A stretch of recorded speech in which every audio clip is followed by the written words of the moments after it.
Y la persona que nos va a hablar ahora no procede de un congreso científico en este caso, no ha hecho a lo largo de una carrera larga, porque es joven y por tanto no se ha podido producir una acumulación de conocimiento en el mundo para convertirse en un referente internacional.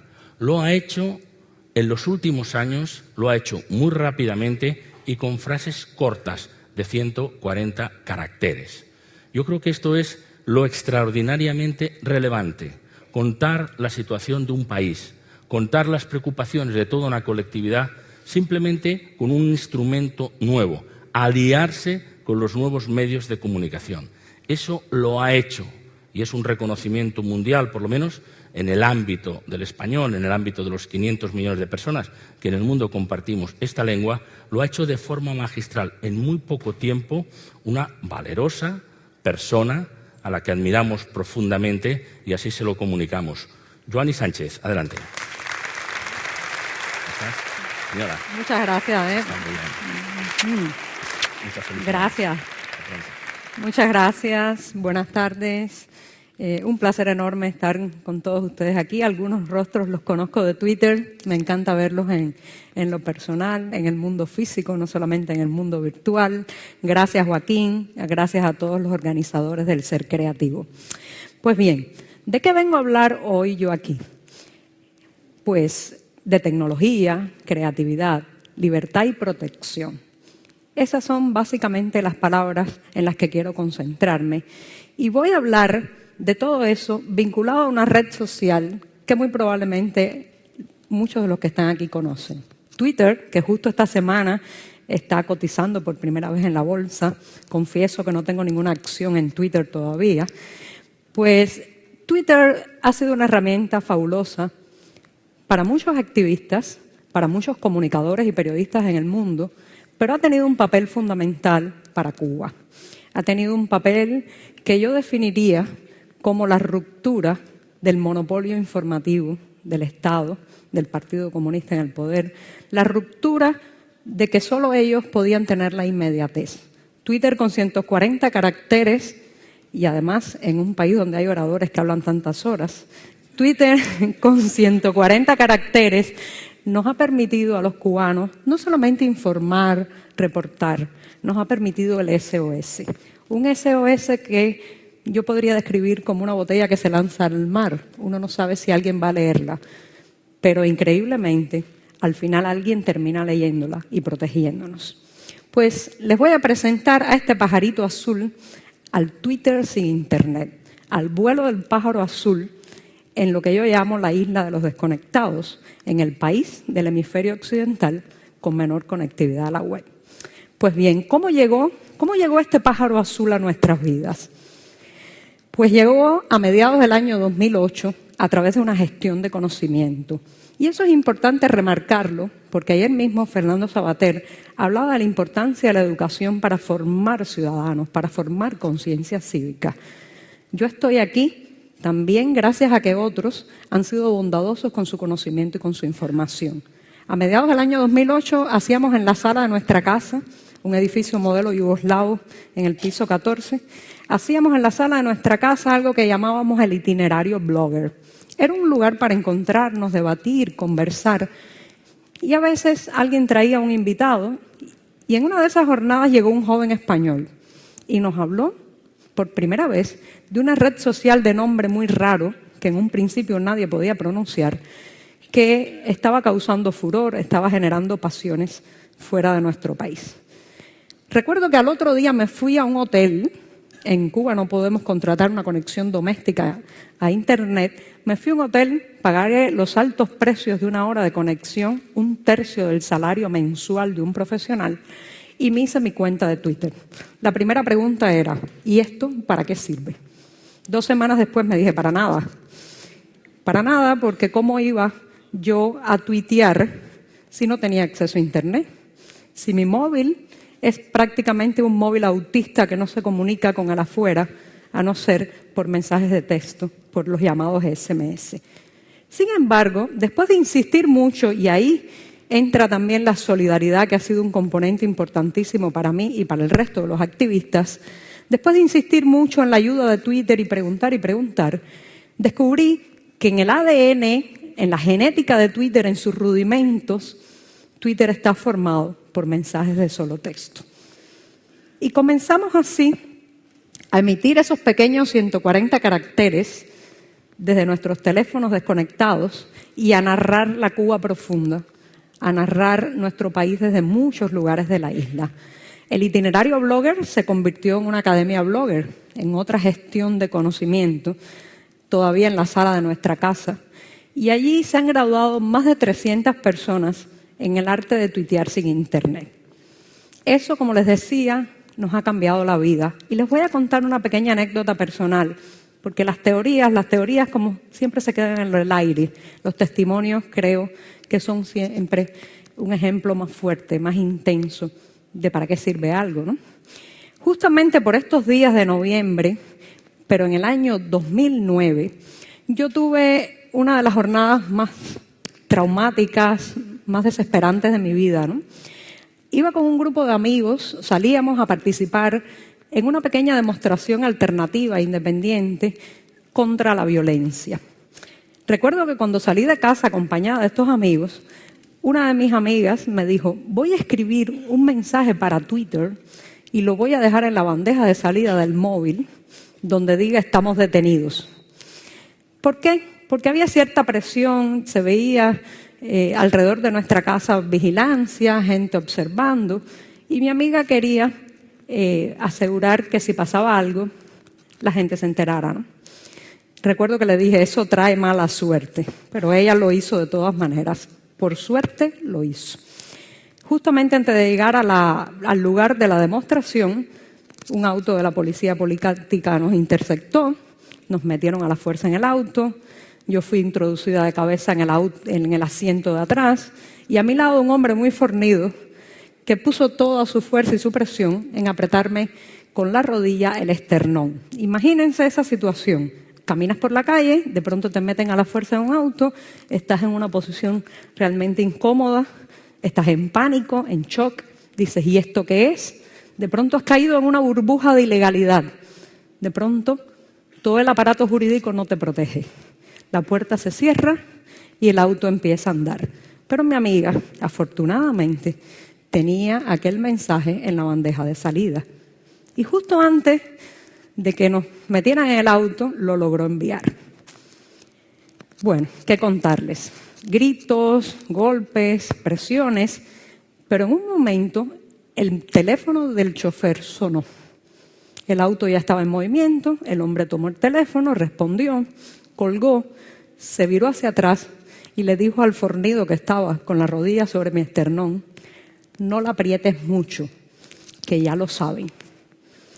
El tuit salvador de mi amiga había hecho lo que yo llamo el vuelo del pájaro azul y había regresado a salvarnos y a protegernos. Después de ese día, me prometí a mí misma que iba a hacer todo lo posible por difundir esa herramienta a otras personas a lo largo de Cuba, que iba a tratar de extender todo lo posible las alas del pájaro azul para que otros pudieran protegerse. Como sé que muchos de ustedes tuitean a través de teléfonos conectados a internet y con ordenadores que también tienen conexión, banda ancha y todas esas cosas que para mí serían como si una niña entrara a una tienda de juguetes, de todas formas les voy a dar algunos trucos de cómo tuitear por SMS. Aquí, por ejemplo, les tengo un número de servicio de la red social Twitter, funciona en todas partes del mundo, en cualquier lugar, desde Nueva York, Buenos Aires a Berlín, usted puede hacer eso y le va a funcionar. Hágalo. Piense que un día puede estar en una situación meteorológica complicada, puede estar en una situación de censura, puede estar en una situación de estar sin cobertura de datos en alguna región del mundo. Pues lo único que tiene que hacer es agregar a su teléfono un nuevo contacto, que se llame Twitter y tenga este número, que es un número de servicio en el Reino Unido. Inmediatamente enviará 4 SMS o 4 comandos. El primero dice Start, el segundo dice Yes, el tercero dice el nombre de usuario, que es el de cada cual, y el último dirá la contraseña o el password que usted tiene en su cuenta de Twitter. Inmediatamente que haga eso, su número de teléfono móvil quedará enlazado, conectado para siempre a su cuenta de Twitter. Eso le permitirá publicar al momento, con unos segundos de diferencia entre que aprieta la tecla de enviar y que el mensaje sale en Internet.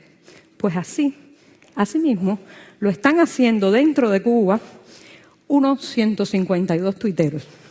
Se reirán, qué poquitos, en comparación con las tuitóferas del mundo. Con la tuitófera española debemos ser como una gota en el océano, ¿verdad?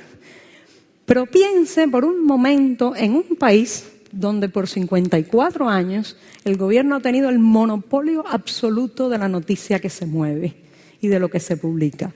Y de pronto hay 152 personas a lo largo del territorio nacional con un teléfono en la mano, muchas veces un teléfono de hace 10, 12, 15 años, y están logrando reportar desde una detención hasta un problema habitacional, hasta narrar los efectos posteriores a un ciclón. Esas 152 personas están marcando la diferencia informativa. Por eso, de todas formas, la limitación fundamental es que es tuitear a ciegas. No pueden leer lo que ustedes podrían escribirle desde otras partes del mundo, prácticamente no podemos retuitear. La interacción, el debate es algo que no podemos hacer a través de SMS, pero al menos se va narrando en trozos de 140 caracteres la Cuba profunda. No les traje hoy un ejemplo político ni de activismo cívico con Twitter. Les traje un ejemplo humanitario. A finales del año 2012, la zona oriental de Cuba fue realmente muy afectada por un huracán, el terrible Sandy. Sandy arrasó con la parte oriental del país, dejó decenas de miles de casas destruidas, sin techo o totalmente en el piso, y afectó todo lo que podía ser las comunicaciones, las líneas telefónicas fijas, la señal televisiva. En ese momento, los que estábamos en otra provincia sentíamos una sensación de desespero. ¿Qué hacer por nuestros compatriotas del oriente del país? Y creamos un par de etiquetas en Twitter, especialmente una que se llamaba Solidaridad con Oriente. La idea era sensibilizar al mundo, pero también nosotros tratar de, a través de esa etiqueta, compilar todo lo que fueran esfuerzos, energías, pedir solidaridad también. Y a través de esa etiqueta anunciamos la creación de varios puntos de recopilación de ayuda humanitaria. Sugeríamos algunas cosas: ropa, medicamentos, alimentos, por ejemplo, enlatados o deshidratados, y publicamos las direcciones de esos lugares en Twitter. Claro, en un país con tan poca conexión a Internet uno puede decir, ¿y qué cubano dentro de la isla se enteró? Pues se enteraron. Se enteraron porque en nuestro país ocurre un fenómeno muy interesante que podríamos definir como el efecto boomerang. La noticia sale a través de estos 152 tuiteros, llega al mundo, la leen algunos de ustedes, y entonces siempre hay gente que toma el teléfono fijo, llama a La Habana o a cualquier otra parte del país y le cuenta de viva voz el tuit que leyó en Internet a un amigo, a un pariente, a un conocido. O se lo reenvía por SMS a su móvil dentro de la isla, que como saben no tiene acceso a Internet. Así que ese efecto boomerang hizo que mucha gente en el país se enterara que en tal o más cual dirección se estaban recogiendo todo tipo de ayudas para el oriente del país. Pues bien, en apenas una semana, la sala de nuestra casa, que era uno de los puntos de encuentro y de recopilación, empezó a llenarse de todo tipo de ayuda. Recuerdo momentos muy emotivos en que tocaban a la puerta personas para entregar la mitad de su cuota de arroz mensual. En Cuba tenemos un mercado racionado, recibimos alrededor de 3 kilogramos de arroz al mes y había gente que se desprendía de la mitad, aparecía en una bolsa y decía, esto quiero donarlo al oriente del país. Otros daban también un poco más, cada cual daba hasta donde podía. En una semana, en los varios puntos sumados, recopilamos 1 tonelada de ayuda. Fue la primera ayuda que llegó al oriente del país. La primera solidaridad que pudo acceder a los damnificados fue esa ayuda recopilada poco a poco por ciudadanos, por gente horizontal, por gente sin carteras ministeriales, que a través de Twitter habían generado una etiqueta. Entonces, simplemente nos hemos enamorado del pájaro azul, porque nos ha protegido, porque nos ha ayudado a romper el monopolio informativo y porque en las peores circunstancias también ha ayudado a los más damnificados a tener algo que llevarse a la boca, ponerse sobre el cuerpo. Así que el vuelo, ese vuelo que comenzó para mí a mediados del año 2008, mi cuenta de Twitter comenzó exactamente, creo que en agosto del 2008, ese vuelo del pájaro azul ha sido una experiencia de vida, una experiencia periodística, una experiencia humana, una experiencia de solidaridad también. Por eso quisiera ayudarlos y empujarlos un poco a reflexionar.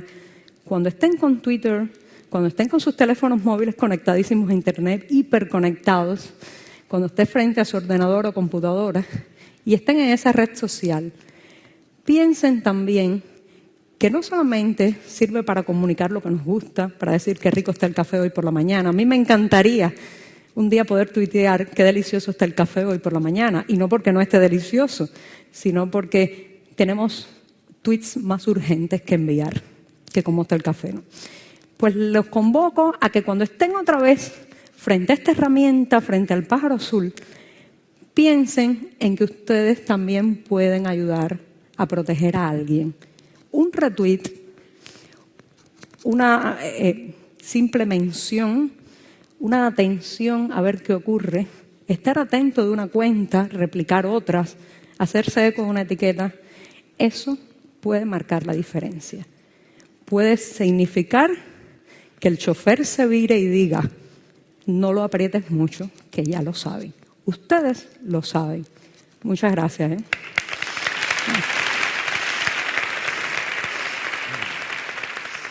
Gracias.